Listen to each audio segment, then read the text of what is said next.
Hi ನಮಸ್ತೆ, ನಾನು ರುಕ್ಮಿಣಿ.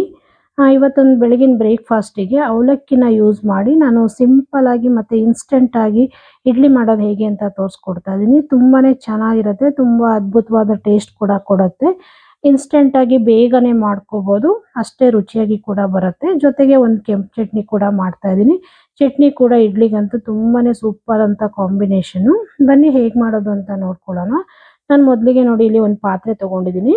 ಪಾತ್ರೆಗೆ ನಾನಿಲ್ಲಿ 1 ಕಪ್ ಆಗೋಷ್ಟು ಇಡ್ಲಿ ರವೆ ಯೂಸ್ ಮಾಡ್ತಾ ಇದ್ದೀನಿ. ನಿಮಗೆ ಕ್ವಾಂಟಿಟಿ ನೋಡಿಕೊಂಡು ಎಷ್ಟು ಬೇಕೋ ಅಷ್ಟು ಹಾಕ್ಕೊಳ್ಳಿ.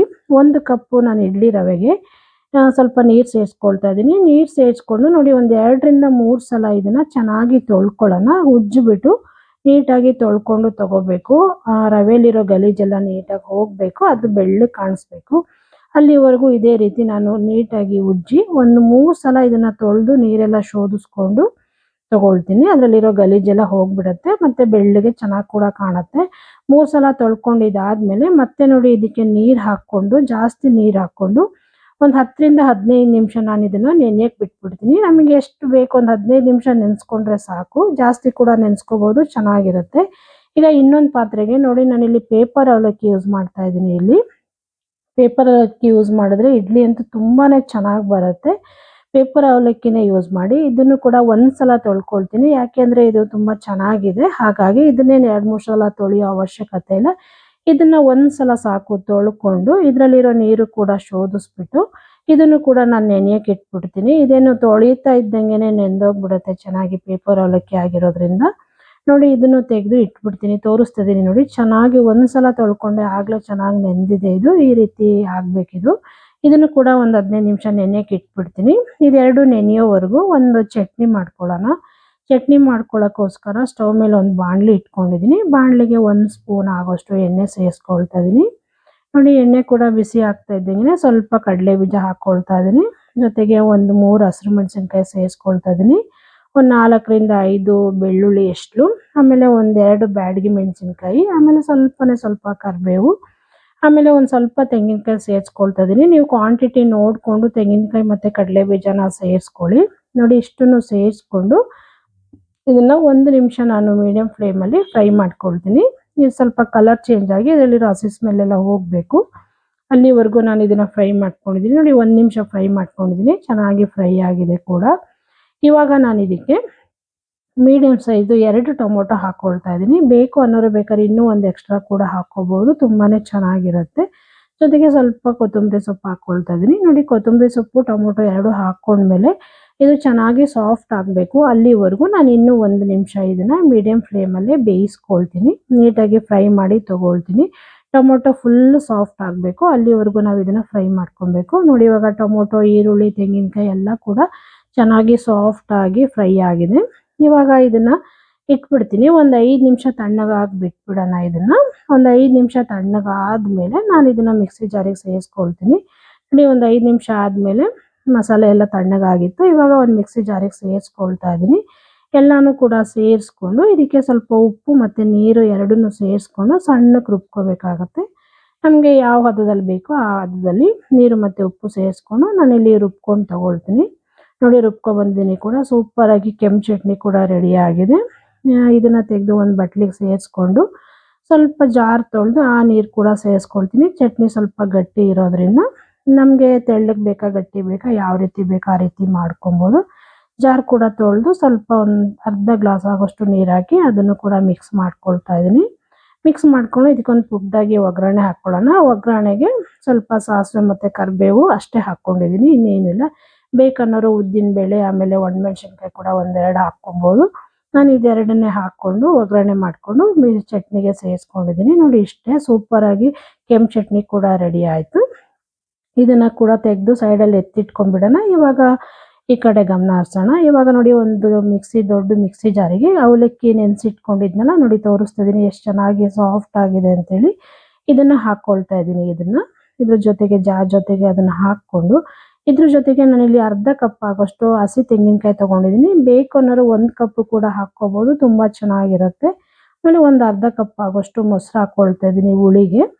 ನೋಡಿ ಇಷ್ಟನ್ನು ಹಾಕ್ಕೊಂಡು ಚೆನ್ನಾಗಿ ರುಬ್ಕೊಳ್ಳೋಣ. ತುಂಬ ಸಣ್ಣ ರುಬ್ಬಬೇಕು ಅಂತ ಏನಿಲ್ಲ. ತೆಂಗಿನಕಾಯಿ ಬಾಯಿಗೆ ಸಿಕ್ಕಿದ್ರೆ ತಿನ್ಬೇಕಾದ್ರೆ ತುಂಬ ಚೆನ್ನಾಗಿರುತ್ತೆ. ಹಾಗಾಗಿ ನಾನು ಸ್ವಲ್ಪ ತರಿಯಾಗಿ ರುಬ್ಕೊಂಡಿದ್ದೀನಿ. ತುಂಬ ಸಣ್ಣ ಏನು ರುಬ್ಬಕ್ಕೆ ಹೋಗಿಲ್ಲ ನಾನು. ನೋಡಿ ಇದನ್ನ ಇವಾಗ ಆಗಿದೆ. ಇದು ಕೂಡ ಸೈಡಿಗೆ ಎತ್ತಿಟ್ಕೊಂಡು ನಾನು ಇವಾಗ ರವೆ ನೆನೆಸಿದ್ನಲ್ಲ ಅದನ್ನ ತೋರಿಸ್ತಾ ಇದ್ದೀನಿ. ರವೆ ಕೂಡ ನೋಡಿ ಚೆನ್ನಾಗಿ ನೆಂದಿದೆ. ಒಂದು 15 ನಿಮಿಷ ನೆನೆಸ್ಕೊಂಡಿದ್ದೆ. ಬೇಡ ಅನ್ನೋರು ಬೇಕಾದ್ರೆ 10 ನಿಮಿಷ ಕೂಡ ನೆನೆಸ್ಕೋಬೋದು, ಚೆನ್ನಾಗಾಗತ್ತೆ.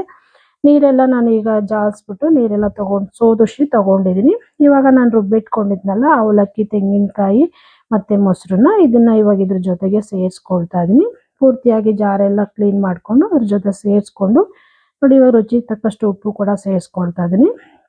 ಉಪ್ಪು ಕೂಡ ಸೇರಿಸ್ಕೊಂಡು ಇದು ನೀರೇನು ಹಾಕೊಳ್ಳೋದು ಬೇಡ, ಇದೇ ಸಾಕಾಗುತ್ತೆ. ಇದನ್ನ ನೀಟಾಗಿ ಮಿಕ್ಸ್ ಮಾಡ್ಕೊಳ್ಳೋಣ.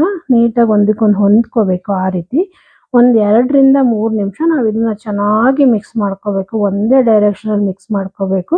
ಅದರಲ್ಲಿ ಬಬಲ್ಸ್ ಬರಬೇಕು. ಆ ರೀತಿ ನಾವು ಮಿಕ್ಸ್ ಮಾಡ್ಕೋಬೇಕು. ಆಗ ಇಡ್ಲಿ ಕೂಡ ಉಬ್ಬಿ ಬರುತ್ತೆ. ಯಾಕಂದರೆ ಇನ್ಸ್ಟೆಂಟಾಗಿ ಮಾಡ್ತಾ ಇರೋದ್ರಿಂದ ನಾವು ನೆನೆಸೋಕ್ಕೆಲ್ಲ ಹೋಗಿಲ್ಲ ಅಲ್ಲ, ಹಾಗಾಗಿ ಇನ್ಸ್ಟೆಂಟಾಗಿ ಮಾಡ್ತಾ ಇರೋದ್ರಿಂದ ನಾವು ಈ ರೀತಿ ಕಲಿಸ್ಕೊಳ್ಳೋದ್ರಿಂದ ಆ ಹಿಟ್ಟು ಕೂಡ ಉಬ್ಬುತ್ತೆ ಮತ್ತು ನೊರೆ ಬರುತ್ತೆ. ಆವಾಗ ಇಡ್ಲಿ ಕೂಡ ತುಂಬ ಮರಳಾಗಿ ಉಬ್ಬಿ ಬರುತ್ತೆ ಮತ್ತು ತುಂಬ ಚೆನ್ನಾಗಿ ಕೂಡ ಬರುತ್ತೆ. ಪ್ಲೇಟಿಂದ ಕೂಡ ಚೆನ್ನಾಗಿ ತೆಗಿಬೋದು ನಾವು ಈ ರೀತಿ ಮಿಕ್ಸ್ ಮಾಡ್ಕೊಳ್ಳೋದ್ರಿಂದ.